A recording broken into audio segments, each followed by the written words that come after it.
ဟုတ်ပြီကျွန်တော်ဒီဗီဒီယိုမှာတော့ Zoom meeting ကပုံစံဘယ်လိုပုံစံလေးရှိတယ်ဆိုတာလေးကိုကျွန်တော်ပြပေးပါမယ်အရင်ဆုံးကျွန်တော် new meeting ကိုနှိပ်လိုက်ပါမယ်ဟုတ်ပြီအဲ့တော့ကျွန်တော် new meeting ကိုနှိပ်ပြီးဆိုတော့ကျွန်တော်ဒီကိုရောက်လာမယ်ရောက်ပြီးဆိုတော့ကျွန်တော်ဒီမှာ join with computer audio ကျွန်တော်ဒီမှာရွေးချက်လိုက်မယ်ဟုတ်ပြီအဓိကပြောချင်တာဒီအောက်ကအပိုင်းလေးတွေပဲဖြစ်ပါတယ်ဒီအောက်မှာဆိုရင်ဒီမှာတွေ့နေရတော့ mute and mute ပေါ့ကိုယ့်ရဲ့ speaker ကိုပိတ်ချင်တယ်ပိတ်ချင်တာလေးကိုနှိပ်မယ်ဖွင့်ချင်တာလေးကိုပြန်နှိပ်မယ်ဒီဘက်ဘေးမှာ arrow လေးလည်းရှိတယ်ဒီကောင်နှိပ်ပြီးဆိုတာနဲ့ဒီမှာကိုယ့်ရဲ့ microphone နဲ့ speaker တွေကိုမျိုးစုံပြန်ရွေးလို့ရပါတယ်ဟုတ်ပြီနောက်တစ်ခုကတော့ဒီမှာ video ပါ video ကတော့ကျွန်တော် camera ပိတ်မယ်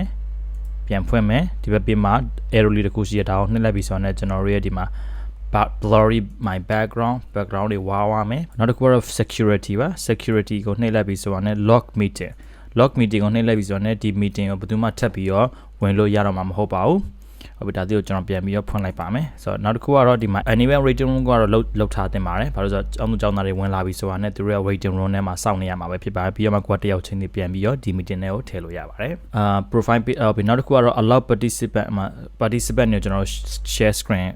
allow လုပ်ပေးမှာလားချက်လို့မှာလား rename ကိုပြန်ပြီးတော့လုပ်မှာလားဆိုတော့ဒီမှာအမျိုးစုံပြန်ပြီးတော့အပြောင်းလုပ်လို့ရပါတယ်ကိုယ့်ရဲ့ကျောင်းသားတွေကို screen share စေခြင်းနဲ့ဆိုလို့ရှိရင်တော့ဒီကောင်လေးကို tick လုပ်ပေးလိုက်ရအောင်ပါပဲဟုတ်ပြီနောက်တစ်ခုကတော့ကျွန်တော် participant ကတော့ကျောင်းသားအရေးတက်မှာမူတည်ပြီးတော့ဒီဘက်မှာကျောင်းသား9ယောက်10ယောက်ဒီဘက်မှာပေါ်နေမှာပဲဖြစ်ပါတယ်သူတို့ရဲ့ speaker ကိုပိတ်ချင်လို့ရှိရင်တော့ mute all ပေါ့ဒါလေးကိုနှိပ်လိုက်ရအောင်ပါပဲဆိုရင်ဒီမှာဒါကတော့ meeting ကို recording လုပ်တာပါပြီးရတယ်ဒီမှာ breakout room ကျောင်းသားဥယျာဉ်အတွက်မှာမူတည်ပြီးတော့အခန်းလေးမှာကျောင်းသား10ယောက်ရှိရဆိုလို့ရှိရင်9ယောက်တစ်ဖွဲ့စီခွဲတာမျိုးဆိုတာ breakout room ကိုသုံးပေးရမှာပဲဖြစ်ပါတယ်ပြီးရတယ်ဒီမှာ reaction